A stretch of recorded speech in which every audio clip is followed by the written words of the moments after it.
Past indefinite tense पढ़ने वाले हैं। हमने प्रेजेंट इंडेफिनिट टेंस के 5 सेंटेंस पढ़ रखे हैं, अब हम पढ़ने जा रहे हैं पास्ट इंडेफिनिट टेंस। तो आप इसकी भी पहचान आप देख लीजिए, इसकी पहचान क्या होती है पास्ट इंडेफिनिट टेंस की। जब इंडेफिनिट है तो ता ती ते आएगा ही आएगा, ठीक है। और पास्ट में है तो मतलब पास्ट मतलब बीते हुए समय की बात कर रहा है। तो एक चीज में आप जान लेंगे, चलिए पहले पहचान देख लेते हैं। पास्ट का मतलब क्या होता है, जो हमारा बीत गया समय, जो जिस समय में हम हैं। जैसे आप क्लास 8 में अभी हैं तो ये आपका क्या है, प्रेजेंट है। आप क्लास 7th में थे तो ये आपका क्या था, पास्ट था। और आगे की क्लास में आप क्लास 12 में जाएंगे, ये आपका क्या होगा, फ्यूचर हो जाएगा, ठीक। क्योंकि छोटे बच्चे भी ताकि समझ सके अच्छे से, इसलिए मैं छोटे भी उदाहरण दे रही हूँ ताकि आपको बहुत इजीली समझ में आ जाए। क्योंकि ये तो सारे बच्चे, इसमें से मोस्टली स्कूल के बच्चों के काम आएगा ये सारी चीजें, तो इसीलिए मैं बिल्कुल बेसिक से एकदम छोटी छोटी चीजें आपको यहाँ पे बता रही हूँ। तो चलिए पहचान देख लेते हैं, पास्ट इंडेफिनिट टेंस की पहचान क्या होती है। देखिए, जब पास्ट इंडेफिनिट टेंस होगा तो उसको हम पहचानेंगे कैसे, फिर से वही बात, यदि वाक्य के अंत में, कैसे जानेंगे, यदि वाक्य के अंत में, यदि वाक्य के अंत में ता था ती थी ते थे, जैसे उसमें प्रेजेंट इंडेफिनिट टेंस में क्या आ रहा था, ता है ती है ते है, तो ऐसे ही यहाँ पे क्या आएगा, ता था ऑब्लिक ती थी ऑब्लिक ते थे ऑब्लिक आ या, बड़ा आ की मात्रा चाहे या की मात्रा या बड़ी ई चाहे छोटी ई आए, बड़ा आ आए या आए बड़ी ई आए, ठीक है। तो ये सारी चीजें जब आएंगी, या ई ए कुछ भी हो सकता है, या ये कुछ भी हो, ठीक। यही बात आपको थोड़ा सा ध्यान देना है। ता था ती थी ते थे, आ ई ए, आदि आता है तो, आदि आता है तो आप क्या करेंगे, इसकी वाक्य रचना कैसे करेंगे, क्योंकि पहले तो आपको सबसे पहले पहचानना है, पहले पहचान आपको। तो जब पहचान चुके हैं उसके बाद आप क्या करेंगे, उसका वाक्य का स्ट्रक्चर आपको पता होना चाहिए। नहीं पता होगा तो भी मैं आपको एकदम बिल्कुल इजी तरीके से आपको बताती हूँ कि कैसे आप वाक्य का, सेंटेंस का आप ट्रांसलेशन करेंगे। तो देखिए, वाक्य रचना क्या हो जाएगी, जैसे ही आप देखेंगे वाक्य के अंत में, लेकिन सब मतलब क्या होना चाहिए, आपका क्रिया से जुड़ा होना चाहिए। आप बार बार इस बात को भी ध्यान देंगे, क्रिया से जुड़ा हुआ, इसलिए मैं अगर ये बात अगर भूल जा रही तो आप ध्यान दीजिएगा, क्रिया से जुड़ा। केवल सिंपल सा ता आएगा तो आप नहीं मानेंगे कि ये टेंस का है। तो वाक्य रचना आपकी क्या हो जाएगी, तो आप क्या कहेंगे, तो सबसे पहले तो आपको सब्जेक्ट लिखना ही लिखना है। वाक्य रचना मतलब सेंटेंस स्ट्रक्चर, सब्जेक्ट प्लस, अगर पास्ट इंडेफिनिट टेंस होगा तो सब्जेक्ट के जस्ट बाद आपको क्या लिखना है, वर्ब की सेकेंड फॉर्म लगाना है, verb second plus object plus complement word, means पूरक शब्द, कॉम्प्लीमेंट वर्ड। तो इसी को C for complement, W for word, मैं शॉर्ट में CW भी लिख दूंगी तो आप लोग समझ जाइएगा, ठीक है। कॉम्प्लीमेंट वर्ड, बस यही आपका वाक्य कंप्लीट। तो इस तरह से आपके होंगे स्ट्रक्चर। बस आपको ध्यान देना है कि अगर अब वो पास्ट इंडेफिनिट टेंस है तो आपको वर्ब की कौन सी फॉर्म लगानी है, वर्ब की सेकेंड फॉर्म लगानी है V2।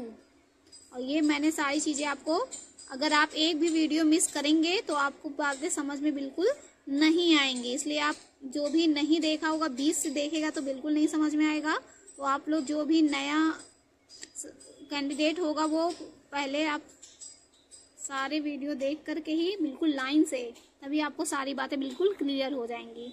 देखिए चलिए कुछ स्ट्रक्चर, ये आपका स्ट्रक्चर हो गया। हम कुछ सेंटेंस भी ले लेते हैं एग्जाम्पल। देखिए यहाँ पे एक चीज और बच्चे थोड़ा सा गलत करते हैं, कल जब शब्द आ जाता है तो आपको ये ध्यान देना है, कल दो चीज के लिए, एक आने वाला कल और एक बीता हुआ कल, दो चीजें आती हैं और उन दोनों के बीच में क्या आता है, टुडे। टुडे मतलब आज।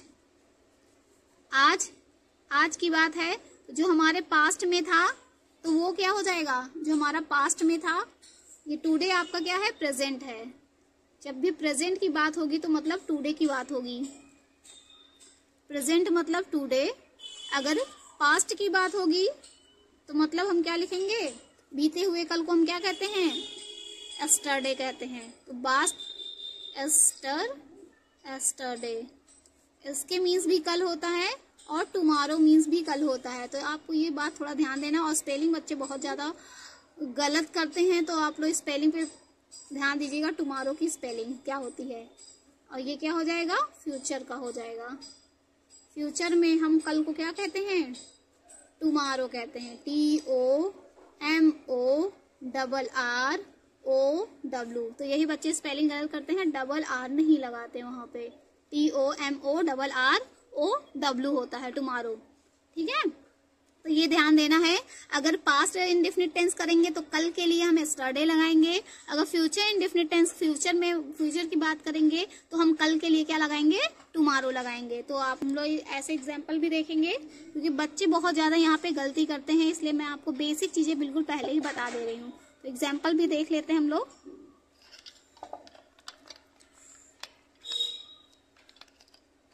चलिए पहला एग्जाम्पल है, उसने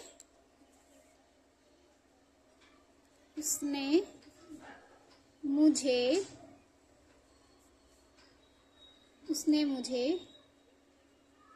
कल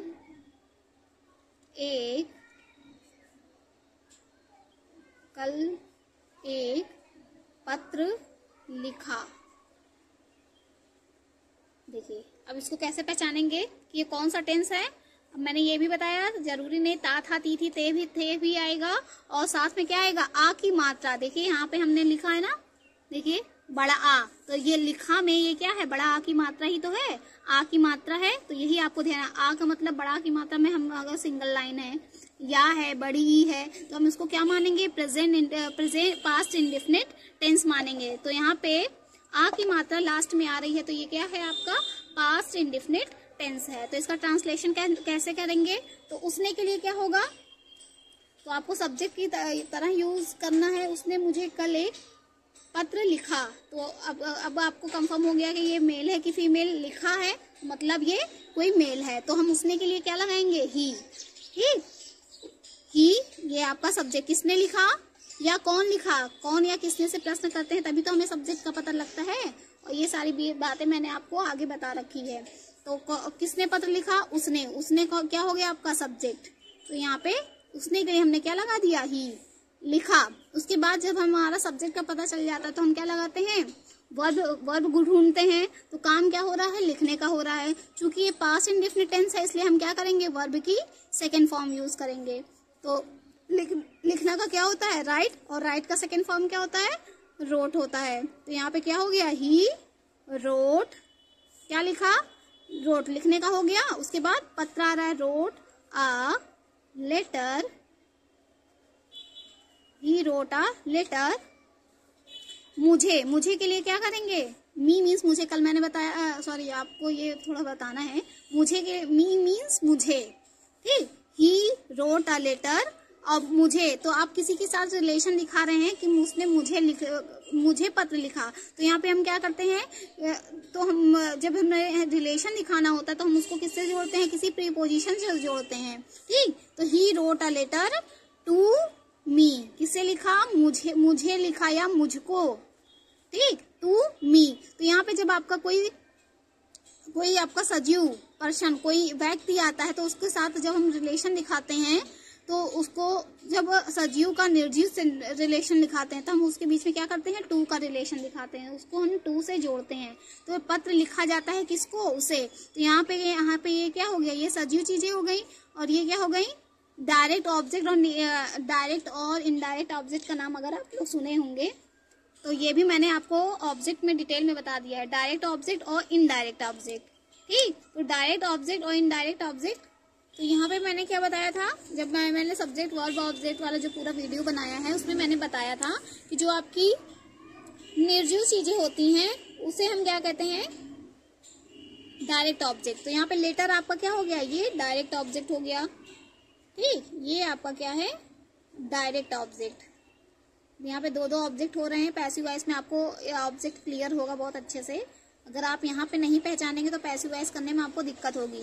तो निर्जीव चीजें क्या होती हैं आपकी, डायरेक्ट ऑब्जेक्ट होती हैं, और सजीव चीजें आपकी क्या होती हैं, इनडायरेक्ट ऑब्जेक्ट होती हैं। ये क्या है, इनडायरेक्ट ऑब्जेक्ट।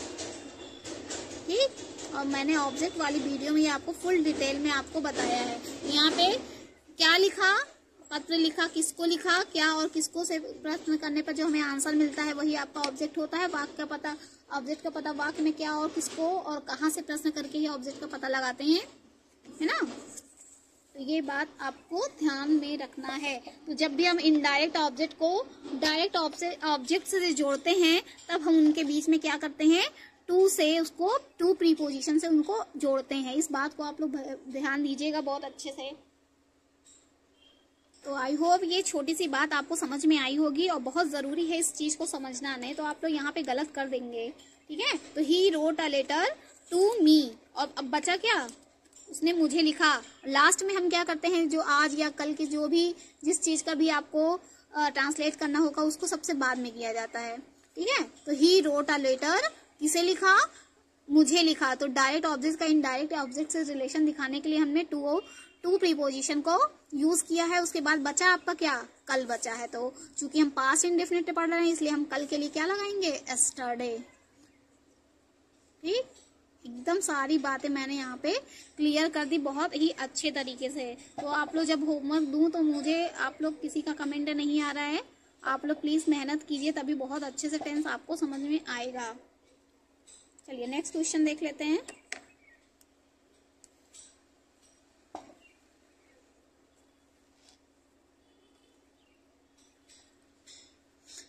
नेक्स्ट है दूसरा एग्जाम्पल, मैंने उसे एक पत्र लिखा। देखिए इसका ट्रांसलेशन, किसने किसको, किसने से जब हम प्रश्न करेंगे तो हमें आंसर में जो मिलेगा वो ही आपका क्या होता है, सब्जेक्ट होता है। कौन या किसने, कौन या किसने से जो प्रश्न करेंगे तो हमें जो भी आंसर मिलेगा वही क्या होगा, सब्जेक्ट। तो किसने किसको पत्र लिखा, किसने लिखा, तो मैंने लिखा। तो मैंने आपका क्या हो गया, आपका सब्जेक्ट हो गया।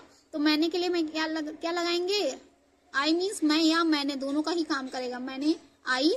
फिर हमें क्या लगाना होता है, क्योंकि ये पास्ट इंडेफिनिट टेंस है, चूंकि लास्ट में क्या आ रहा है, ई ए, तो ये क्या है, पास्ट इंडेफिनिट टेंस है। ये तो पहचान, सबसे पहले तो आपको पहचान ही करना है। आ की मात्रा ये पास्ट इंडेफिनिट टेंस है, तो इसलिए हमारा क्या होगा, वर्ब की सेकेंड फॉर्म यूज की जाएगी। और वर्ब की सेकेंड लिखना का क्या होता है, फिर से राइट, और यहाँ पे क्या हो जाएगा, सेकेंड फॉर्म है तो रोट। तो आई रोट, क्या लिखा, एक पत्र, a letter, I wrote a letter. फिर यहाँ पे फिर हमें डायरेक्ट ऑब्जेक्ट को किससे जोड़ना है, इनडायरेक्ट ऑब्जेक्ट से, उसे के लिए हम क्या होगा, हिम होगा। आई रोट अ लेटर, फिर से हम क्या करेंगे, टू से जोड़ देंगे, I wrote a letter to him. बस कंप्लीट हो गया। ठीक, नेक्स्ट है, वह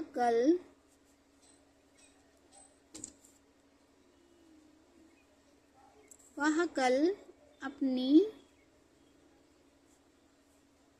गुड़ियों से खेली, गुड़ियों से खेली। चलिए फिर से आ ई ए, यहाँ पे क्या आ गई, बड़ी की मात्रा आ गई, तो फिर से ये क्या है, पास्ट इंडेफिनिट टेंस है। आ ई ए, आपको जिनको भी बहुत अच्छे से पहचान पता होगी वो गलती करेंगे ही नहीं, उनका ध्यान सीधे वाक्य के अंत में ही जाएगा। और यही मैंने आपको पहचानने के लिए बताया भी है, सीधे आपका ध्यान वाक्य के सेंटेंस के लास्ट में जाना चाहिए, तब आप जाके टेंस को पहचानेंगे। अगर क्रिया से जुड़ा हुआ ता है, ती है, ते है, ता था, ती थी, ते थे, आ ई ए आएगा, तब वो क्या होगा, पास्ट इंडेफिनिट टेंस होगा। तो वह के लिए, वह खेली, यहाँ पे हमें पता चल रहा है कि कोई फीमेल है, तो वह के लिए हम क्या लगाएंगे, सी लगाएंगे। तो सी, खेलना का क्या होता है, प्ले होता है, तो प्ले की सेकेंड फॉर्म क्या हो जाएगी, प्लेड हो जाएगी, क्योंकि आ ई ए आ रहा है। हमें सब्जेक्ट का पता करने के बाद हमें वाक्य के पीछे जाना है, तो पीछे गए तो हमें क्या मिला, क्रिया का बोध हुआ, तो काम क्या हो रहा है, खेलने का, तो खेलना का क्या होता है, प्ले। क्योंकि ये पास्ट इंडेफिनिट टेंस में हम क्या करते हैं, वर्ब की सेकंड फॉर्म यूज करते हैं, तो यहाँ पे क्या हो जाएगा, she played, verb second use करेंगे, तो सी प्लेड, सी प्लेड से। किसी चीज से आप कोई काम करते हैं तो हम उसके लिए क्या लगाते हैं, विथ प्रीपोजिशन लगा रहे हैं।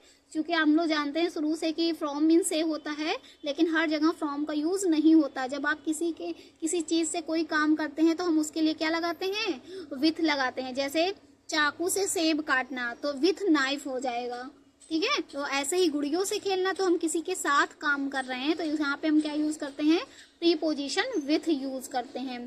तो सी प्लेड विथ, से के लिए हम क्या लगा रहे हैं, विथ लगा रहे हैं, किसी चीज के साथ खेलना। सी प्लेड विथ, अपनी गुड़ियों के साथ, तो सी के साथ अपना के लिए मैंने क्या बताया था, her. She played with her dolls, कई सारी गुड़ियां है ना, तो डॉल्स हो जाएगा, DOLLS डॉल्स। अब कल के लिए फिर से वो पास्ट इंडेफिनिट है, इसलिए हम यहाँ पे क्या लगाएंगे, एस्टरडे, एस्टरडे, ठीक। नेक्स्ट है, चपरासी ने घंटी बजाया। फिर से वाक्य के अंत में क्या आ रहा है, आ ई ए। फिर से हम पहचान कर लिए वाक्य की, आ ई ए आया तो पास्ट इंडेफिनिट टेंस हो गया। अगर पास्ट इंडेफिनिट टेंस है तो हमें क्या करना है, वर्ब की सेकेंड फॉर्म यूज करनी है। सबसे पहली पहचान आपकी यही होनी चाहिए। तो यहाँ पे कौन घंटी बजाया, चपरासी। चपरासी को हम क्या कहते हैं, प्यून। द प्यून, बजाना का क्या होता है, रिंग। रिंग का सेकेंड फॉर्म रैंग। मैंने सारा वर्ब फॉर्म लिखाया है। The peon wrong, the peon wrong the, घंटी का क्या होता है, बेल होता है। तो यहाँ पे क्या होगा, ये वर्ब की सेकेंड फॉर्म हो गई, ठीक है। नेक्स्ट है आपका, बच्चों ने कल मैदान में क्रिकेट खेला। कुछ भी कल, हॉकी खेला, क्रिकेट खेलना। बच्चों ने कल मैदान में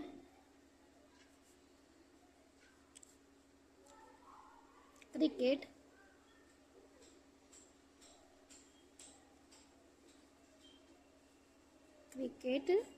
खेला।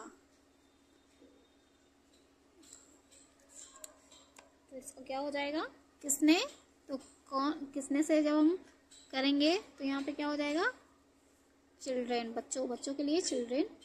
तो चिल्ड्रेन खेला, खेलना के लिए क्या होता है, प्ले होता है। उसमें आ ई ए की मात्रा लगाएंगे तो ये क्या हो गया, खेलना के लिए प्ले होता है। आ ई ए आया शब्द, तो हम क्या करेंगे, इसको प्लेड कर देंगे। बच्चों के लिए हमने क्या लगा दिया, चिल्ड्रेन। तो चिल्ड्रेन, फिर वाक्य के पीछे जा रहे हैं। देखिएगा बड़ा सेंटेंस होगा तुरंत, तो आपको ध्यान देना है कि हमको स्टेप बाय स्टेप करना है, ताकि आपके एक भी वर्ड्स छूटे ना और आप बहुत अच्छे से कर लें। तो चिल्ड्रेन खेला, played. Children second form, children played. Play, खेलने के बाद क्या आ रहा है, क्रिकेट। तो प्लेड क्रिकेट। क्रिकेट की स्पेलिंग भी बहुत बच्चे गलत करते हैं, CRICKET। Children played cricket. उसके बाद क्या आ रहा है, क्रिकेट के बाद में आ रहा है, तो क्रिकेट में के लिए इन द, मैदान के लिए फील्ड।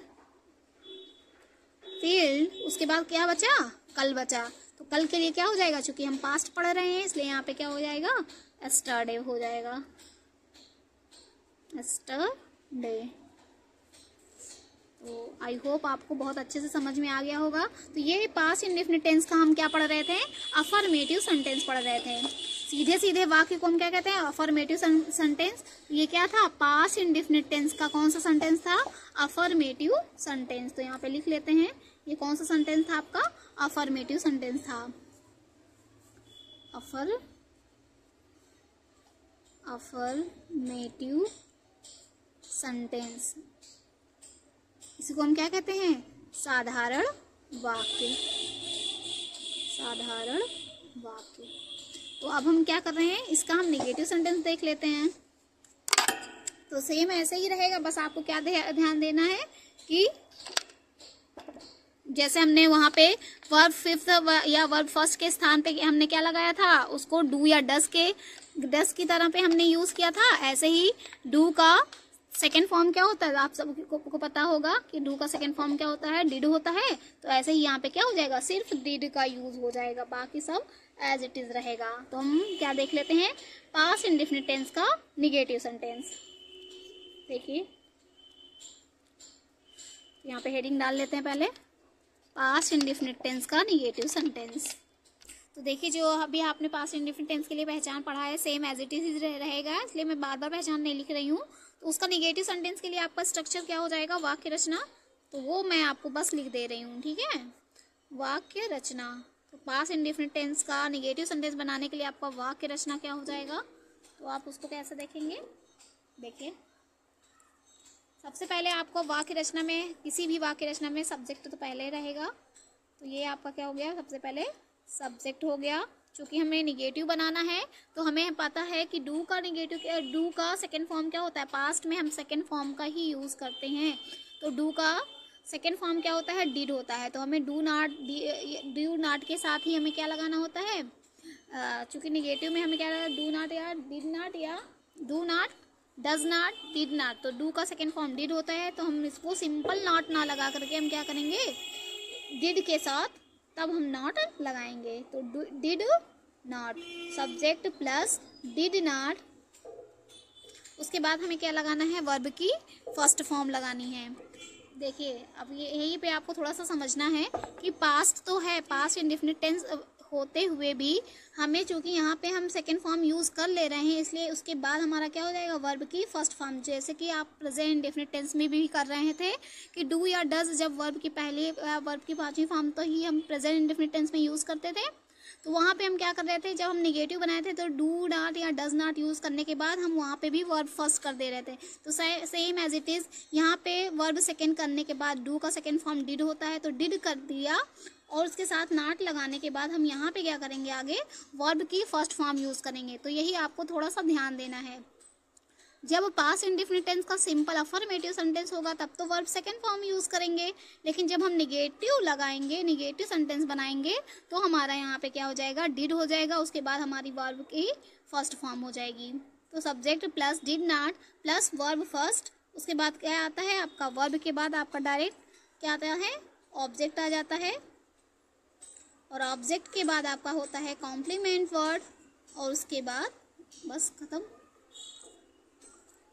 ठीक, तो बार बार आप प्रेजेंट में अगर आप मेहनत कर लिए तो सारे टेंस आपको बिल्कुल आसान हो जाएंगे और आपको बहुत ही कॉन्फिडेंट आएगा कि आपको कितने अच्छे से आ रहा है। इतने सरल शब्दों में मैं आपको समझाने की पूरी कोशिश कर रही हूँ। तो आप बहुत अच्छे से अगर रिवीजन करेंगे तो आपको यहीं पे एक वीडियो में सारी चीज़ें आपको बहुत ही क्लियर हो जाएंगी। तो चलिए कुछ एग्जाम्पल देख लेते हैं निगेटिव सेंटेंस के।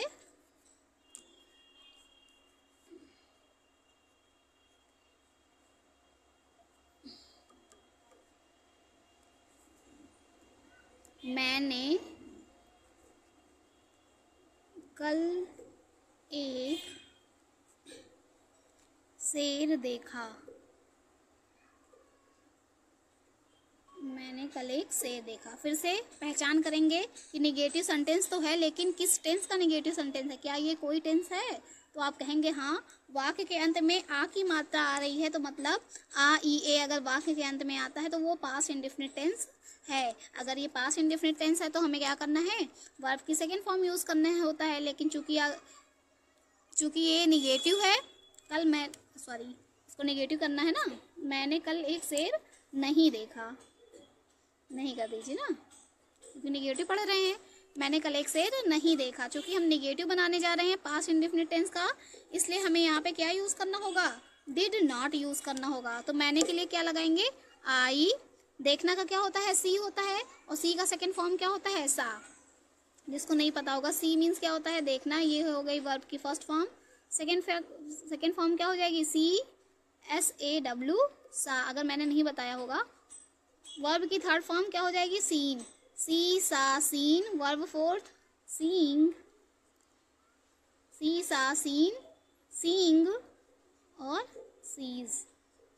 ठीक है, तो आई देखना का क्या होता है, सी होता है, तो चूंकि हम नेगेटिव बना रहे हैं तो हम क्या लगाएंगे, डिड नॉट लगाएंगे। आई डिड नॉट, जबकि हम प्रेजेंट इंडेफिनिट टेंस में क्या लगा रहे थे, डू नॉट या डज नॉट, यदि वाक्य के अंत में केवल ता है, ती है, ते है आ रहा था। ठीक है, तो आप ध्यान दीजिएगा। तो आई डिड नॉट सी, उसके बाद हमें क्या करना है, वर्ब की फर्स्ट फॉर्म, चूंकि यहाँ पे वर्ब सेकेंड हम यूज कर चुके हैं, इसलिए यहाँ पे क्या हो जाएगा, वर्ब मेन वर्ब की फर्स्ट फॉर्म हो जाती है। तो फर्स्ट फॉर्म हमारा क्या है, देखना का सी है। तो I did not see a lion. कल के लिए क्या, चूंकि पास्ट इंडेफिनिट टेंस है, इसलिए कल के लिए हम क्या लगाएंगे, यस्टरडे। ठीक, तो आई होप आपको समझ में आ गया होगा। चलिए आओ भी एग्जाम्पल हम देख लेते हैं। नेक्स्ट है एग्जाम्पल,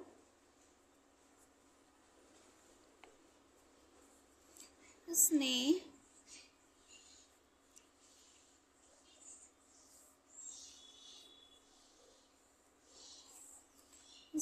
कल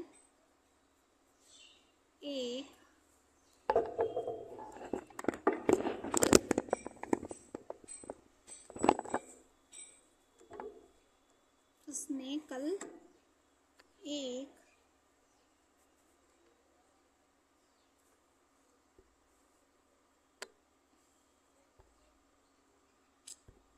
उसने कल एक मधुर गीत गाया। फिर वाक्य अंत में आ ई ए आया है, इसलिए क्या है, पास्ट इंडेफिनिट टेंस है। चूंकि हमारी पहचान हो गई कि पास्ट इंडेफिनिट टेंस के लिए हम नेगेटिव सेंटेंस बनाते समय हम क्या करते हैं, डिड नॉट प्लस वर्ब की फर्स्ट फॉर्म, यही आपको दिमाग में रहना चाहिए। उसने के लिए हम क्या लगाए, उसने की गीत गाया, तो यहाँ पे उसने कल एक गीत गाया, तो यहाँ पे ही या सी, तो आप कहेंगे सी। तो सी गाना के लिए क्या होता है, सिंग होता है, तो सिंग का सेकेंड फॉर्म क्या होता है, सांग। लेकिन हम यहाँ पे क्या कर रहे हैं, सॉरी निगेटिव बना रहे हैं, ध्यान देना है। उसने कल एक गीत मधुर गीत नहीं गाया, निगेटिव बना रहे हैं ना। उसने कल एक मधुर गीत नहीं गाया, तो हम क्या बना देंगे इसको, सी डिड नॉट। अगर सिंपल मधुर गीत गाया होता है तब क्या करते हैं, she sang a sweet song. अगर मधुर गीत नहीं गाया तो क्या कर देंगे, she did not, she did not sing. अब यहाँ पे क्या हो जाएगा, वर्ब की फर्स्ट फॉर्म, चूंकि यहाँ पे वर्ब की सेकंड फॉर्म हो चुकी है, इसलिए यहाँ पे क्या होगा, वर्ब की फर्स्ट फॉर्म हो जाएगी। तो सी डिड नॉट सिंग आ, मधुर के लिए क्या हो जाएगा, sweet, she did not sing a sweet song, she did not sing a sweet क्या सॉन्ग यस्टरडे। पास्ट के कल के लिए यस्टरडे। ठीक, नेक्स्ट है कभी नहीं के लिए, मैंने कल ही बता दिया। कभी नहीं के लिए हम क्या करते हैं, एक शब्द यूज करते हैं, नेवर। ठीक है, तो वह कभी झूठ नहीं बोला, वह कभी झूठ नहीं बोला। इसके लिए क्या हो जाएगा, तो वह के लिए हम क्या कर देंगे, ही यूज कर लेंगे। ही नहीं, कभी के साथ नहीं आएगा तो हम क्या करते हैं, एक साथ, फिर इसके बाद उसको पूरा टेंस भूल जाएंगे। कभी नहीं के हम लिए शॉर्ट में क्या लगा देंगे, नेवर। ही नेवर लेकिन आपको अगर वाक्य के अंत में आ ई ए आ रहा है तो हम मान के चलेंगे ये क्या है, पास्ट इंडेफिनिट टेंस है। इसलिए हमें क्या करना है, वर्ब की सेकेंड फॉर्म यूज करना है। कभी नहीं के लिए हमने क्या यूज कर दिया, यहाँ पे नेवर यूज कर दिया। लेकिन अगर पास्ट है तो पास्ट की पहचान कराने के लिए हमें क्या करना है, वर्ब की सेकेंड फॉर्म यूज करनी है। ये भी ध्यान देना है, थोड़ा बेसिक बातें। तो ही नेवर, बोलना का क्या होता है, टेल होता है, और उसकी सेकेंड फॉर्म क्या हो जाएगी, टोल्ड। तो he never told a lie, lie means झूठ, ठीक। और ये वाक्य आपके पूछे भी जाते हैं सबसे ज्यादा। नेक्स्ट है,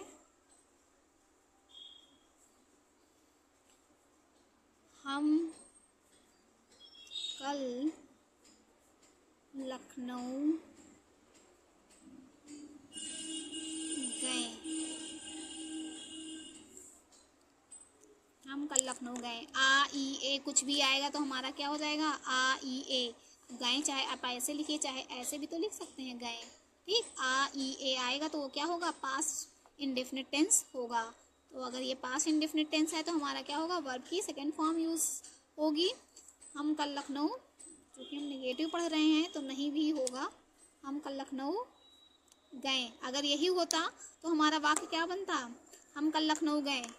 तो गए के लिए वर्ब की सेकेंड फॉर्म, चूंकि पास्ट इंडेफिनिट टेंस है, पहले हम पहचानेंगे आ ई ए है। तो ये क्या है, बार बार आप जितनी बार पढ़िए, सेंटेंस करिए और बार बार आप उसको, उसकी पहचान को बोलते रहिए, ताकि आपको बहुत अच्छे से, ये करते वक्त ही आपको अच्छे से सारे रूल्स आपको याद हो जाएं।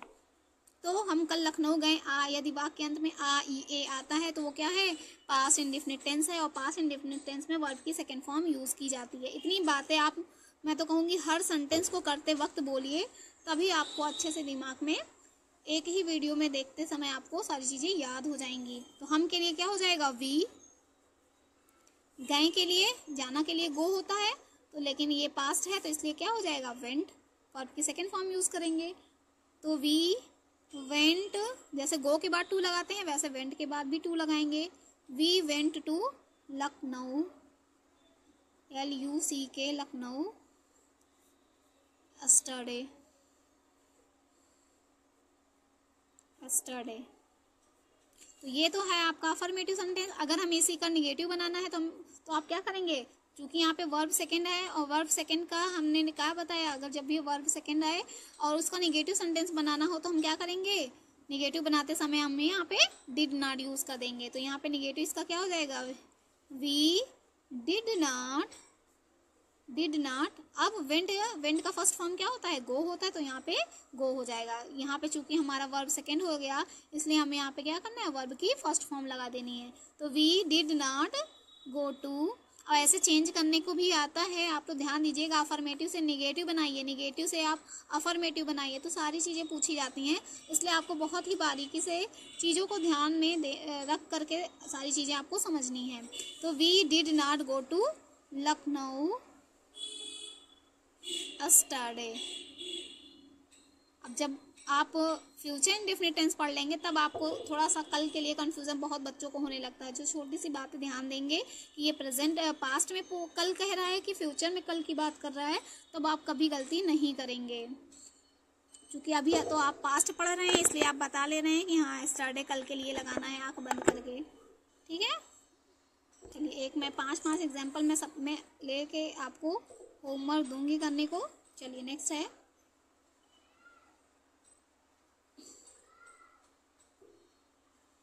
मैं कल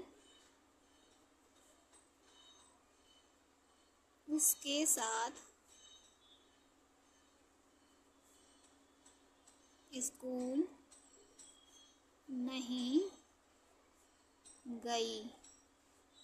आ ई ए फिर से आया, हमारा पहचान हो गया कि ये क्या है, पास्ट इंडेफिनिट टेंस है। तो वहाँ पास्ट इंडेफिनिट टेंस की पहचान हो गई तो हमें क्या ध्यान देना है, नहीं के लिए डिड नॉट लगाना है प्लस वर्ब की फर्स्ट फॉर्म यूज करनी है। तो यहाँ पे क्या हो जाएगा, मैं के लिए आई, जाना के लिए गो होता है, तो नहीं भी आ रहा है तो हमारा क्या होगा, did not. I did not, उसके बाद गई, जाना के लिए गो। क्योंकि यहाँ पे हम वर्ब की सेकेंड फॉर्म यूज़ कर चुके हैं, इसलिए यहाँ पे वर्ब की फर्स्ट फॉर्म हो जाएगी। तो I did not go to school, साथ के लिए क्या होता है विथ, विथ उसके लिए, क्योंकि ये उसके ऑब्जेक्ट बन के आ रहा है तो उसके लिए हम क्या लगाएंगे, यहाँ पे हिम लगाएंगे, ठीक, विथ हिम। क्योंकि प्रीपोजिशन जब फिर से बाद में जुड़ेगा तो वो क्या करेगा, किसी ऑब्जेक्ट के साथ ही जुड़ेगा, ठीक है। यहाँ पे दो ऑब्जेक्ट एक साथ आ रहे हैं, स्कूल भी आपका ऑब्जेक्ट है और हिम भी आपका। कहाँ से प्रश्न करेंगे तो आपको जो मिलेगा आंसर वही तो आपका ऑब्जेक्ट होगा। कहाँ और किसे से, कहाँ और किसे, कहाँ जाता है, स्कूल जाता है, किसके साथ, उसके साथ। तो यहाँ पे उसके के लिए हम क्या लगाएंगे, हिम, ठीक है। अगर यही उसके आगे आता तो हम उसको सब्जेक्ट की तरह कंसीडर करते हैं, लेकिन जब बाद में हम उसको यूज़ करेंगे तो हम उसको ऑब्जेक्ट की तरह यूज़ करेंगे, ठीक है, उसके साथ विथ हिम। तो ये सारी चीज़ें तो हो गई। तो मैं होमवर्क दे देती हूँ और थोड़ा सा आपको प्रोनाउन वाली लिस्ट आपको समझानी पड़ेगी, क्योंकि बहुत बच्चों के यहाँ पे कंफ्यूजन होती है, हमें यहाँ पे हिम लगाना है कि हिज लगाना है, क्या लगाना है, ठीक है। तो मैं होमवर्क पहले दे दूँ, उसके बाद मैं आपको प्रोनाउन की सारी लिस्ट आपको समझा देती हूँ। चलिए, ये आपका हो गया होमवर्क। 5 सेंटेंस। पहला सेंटेंस है, मेरा मित्र कल मेरे घर आया। दोनों मैं मिक्स करके दे रही हूँ।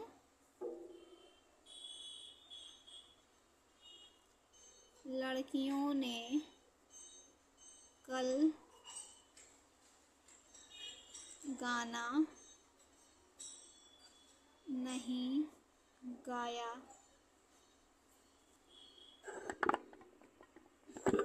थर्ड,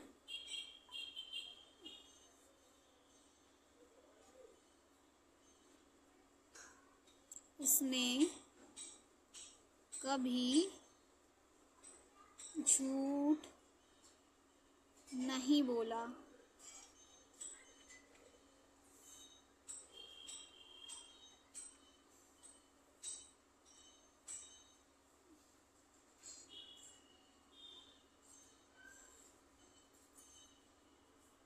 मैंने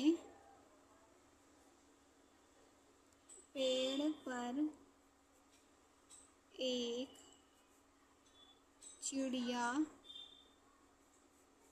देखी।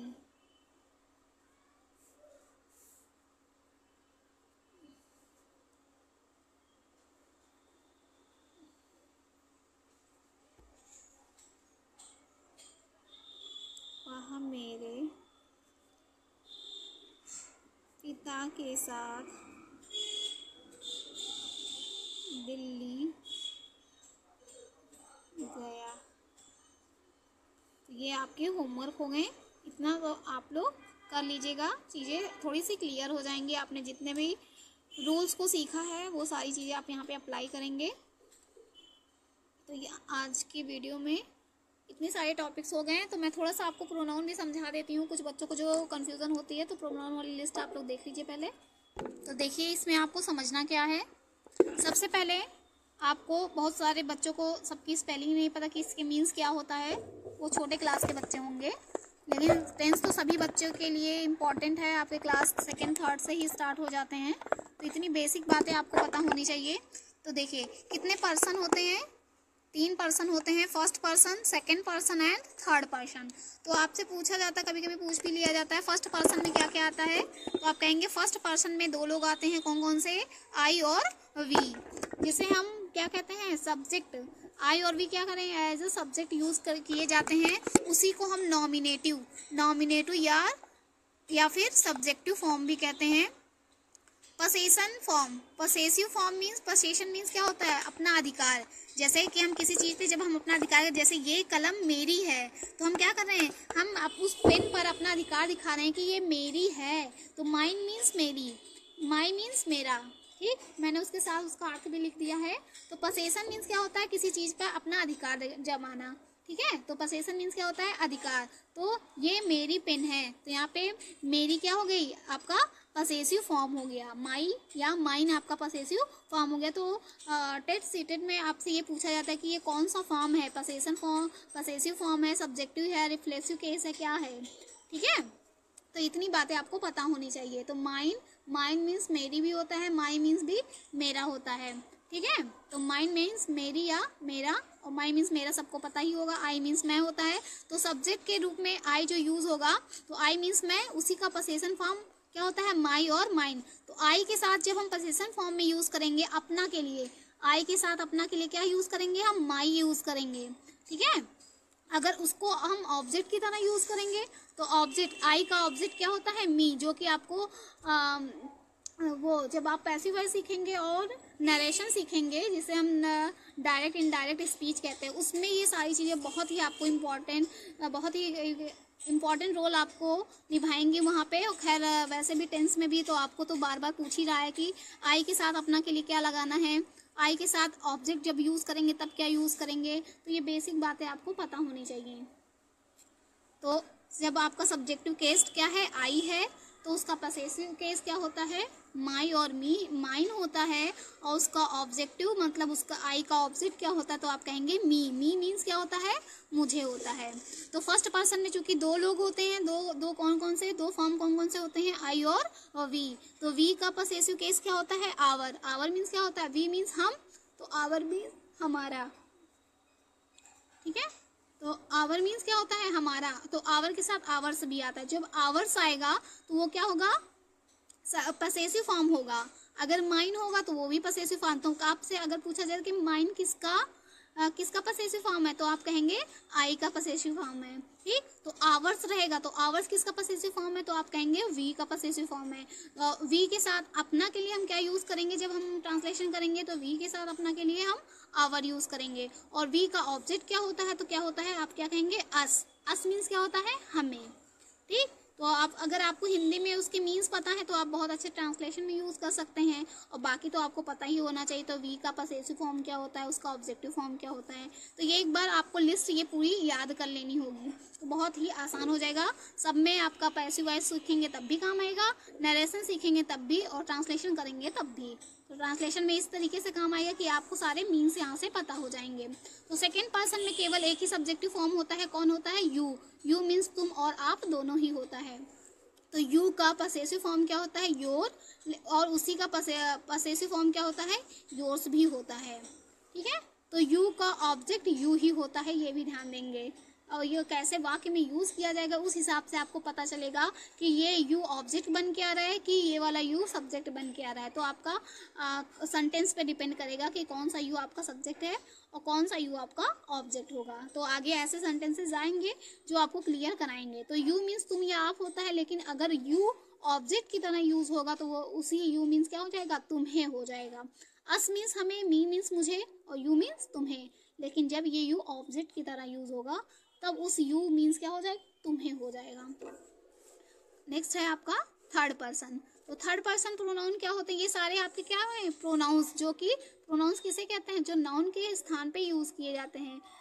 A word which is use in place of a noun, जो नाउन के स्थान पे यूज किए जाते हैं हम उन्हीं को क्या कह देते हैं, प्रोनाउन कहते हैं, सर्वनाम कहते हैं, ठीक है। तो थर्ड पर्सन प्रोनाउन कौन कौन से होते हैं, तो आप कहेंगे ही, सी, इट और दे। ये चार प्रोनाउन जो होते हैं ये क्या है, आपके थर्ड पर्सन प्रोनाउन है। सेकंड पर्सन में केवल एक ही प्रोनाउन होता है जो कि यू है, और फर्स्ट पर्सन में आई और वी दो प्रोनाउन होते हैं।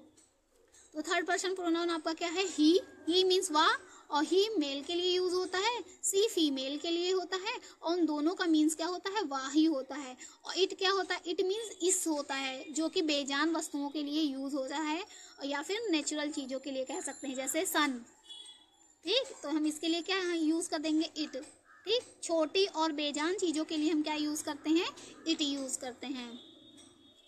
जैसे वर्षा होती है, ये हमारी क्या है, प्राकृतिक कोई चीज है, प्राकृतिक नेचुरल चीजें हैं, तो नेचुरल चीजों के लिए हम क्या कर देते हैं, इट यूज करते हैं। वर्षा होती है तो हम क्या कहेंगे, सिंपल सा इट रेन्स कह देते हैं, ठीक है। तो नेचुरल चीजों के लिए या फिर बेजान चीजों के लिए हम किसका यूज करते हैं, इट का प्रयोग करते हैं, ठीक। अगर इट का इट्स लिखा है तो आप क्या कहेंगे, इट्स मीन्स इसका वो हुआ, लेकिन इट्स कौन सा फॉर्म है, तो आपसे कहे कि इट्स कौन सा फॉर्म है, तो आप कहेंगे उसका पसेसिव फॉर्म है। ठीक, इट्स क्या है, पसेसिव फॉर्म है, जबकि इट क्या है आपका नॉमिनेटिव या सब्जेक्टिव फॉर्म है, और इट का ऑब्जेक्ट भी आपका क्या होता है, इट होता है। तो आपको ये आपकी छोटी छोटी बातें, ये तो आपके कॉम्पिटेटिव एग्जाम में पूछे जाएंगे, जो कि टेट वेट में आपका पूछा जाता है। ये सारी बेसिक चीज़ें, बहुत सारी चीज़ें आपकी यहाँ से क्लियर कर हो जाएंगी। तो आप लोग खुद ही ना पढ़िएगा, जो टेट की प्रिपरेशन कर रहे होंगे या फिर किसी भी चीज़ की जिसमें इंग्लिश काम की होगी, तो जिनको बेसिक से नहीं आता आप उनको भी ये सजेस्ट कर सकते हैं वीडियो। ठीक है, तो इट का इट्स हो गया, तो लेकिन इट्स हो गया तो वो क्या हो गया, पसेसिव फॉर्म हो गया, और इट का ऑब्जेक्ट भी इट ही होता है। दे मीन्स क्या होता है, वे होता है, और दे के साथ अपना के लिए हम क्या यूज करते हैं, दियर यूज करते हैं। एक होता है दियर और एक होता है देयर। अगर हम देयर बोलेंगे, ये क्या है, दियर है, ये क्या है, दियर है। अगर हम देयर कहें तो टीएच कुछ बच्चे थोड़ा सा प्रोनाउंसिएशन गलत करते हैं, ये क्या है आपका देयर है। ठीक, इस देयर मीन्स क्या होता है, वहाँ या फिर दूर की चीज़ों के लिए हमारा देयर यूज होता है। ठीक है, और दियर मीन्स क्या होता है, उनका, उनकी, उनके, और जो कि ये दे के साथ अपना के लिए हम दियर यूज करते हैं। ठीक है, जैसे लड़कियां अपना काम करती हैं तो girls complete their work, girls क्या है आपका दे का यूज करेगा, मतलब वो प्लूरल फॉर्म। तो प्लूरल फॉर्म के लिए हम अपना, अगर प्लूरल फॉर्म होगा तो उसके साथ हम अपना के लिए क्या यूज करेंगे, दियर यूज करेंगे। ठीक है, तो दे का पसेसिव फॉर्म क्या हो गया, दियर, और उसी का ऑब्जेक्ट क्या होता है, देम होता है। तो इतनी बातें आपको यहाँ से समझनी थी, जो कि बहुत ज़रूरी था।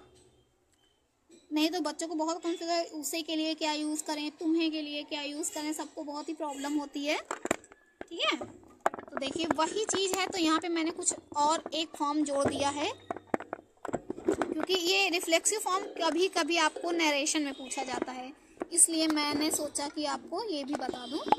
देखिए मैंने सारे पूरा सब कुछ डिस्क्राइब कर दिया है। कितने पर्सन होते हैं, 3 पर्सन होते हैं, और तीनों पर्सन में आपके कितने कितने होते हैं, मेन पर्सन आपके कितने होते हैं, 3 person, first person, second person, third person. First person में आपके 2 सब्जेक्ट होते हैं, आई और वी, सेकंड पर्सन में यू, थर्ड पर्सन में ही, सी, इट और दे। ये बाकी चीज़ें तो मैंने सारी आपको बहुत अच्छे से बता दिया है।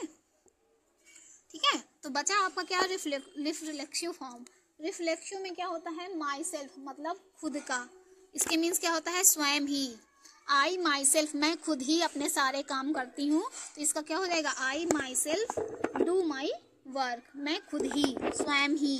ठीक, तो ये माई सेल्फ जिसमें सेल्फ या सेल्फ्स लग जाता है, वो क्या होता है, रिफ्लेक्सिव फॉर्म होता है। ठीक है, तो जब आप पार्ट ऑफ स्पीच पढ़ेंगे तो उसमें मैं कुछ चीज़ें आपको बहुत डिफ्रेंशिएट करने को बताऊंगी। फिलहाल आप टेंस पढ़ के ख़त्म करें अभी, उसके बाद हम पार्ट ऑफ स्पीच भी पढ़ेंगे, बहुत डिटेल में पढ़ेंगे। ठीक है, तो ये रिफ्लेक्सिव फॉर्म में आपका क्या, इसकी पहचान क्या हो जाती है, सेल्फ होगा या फिर सेल्फ्स होगा। ठीक, तो इसमें सेल्फ या सेल्फ्स लगे हो गए, वही क्या होंगे, रिफ्लेक्सिव फॉर्म। बाकी सभी के बारे में मैंने तो आपको बहुत अच्छे से डिटेल में समझा दिया है। तो आज की वीडियो में बस इतना ही, और मेरे सेशन आपको पसंद आ रहे हैं तो प्लीज़ कंटिन्यूस मेरे चैनल से बने रहें, और लोगों तक ज़्यादा से ज़्यादा शेयर भी करें, ताकि लोगों तक वीडियो पहुंच सके और बहुत इजीली सभी लोग टेंस को सीख सकें। Thanks for watching.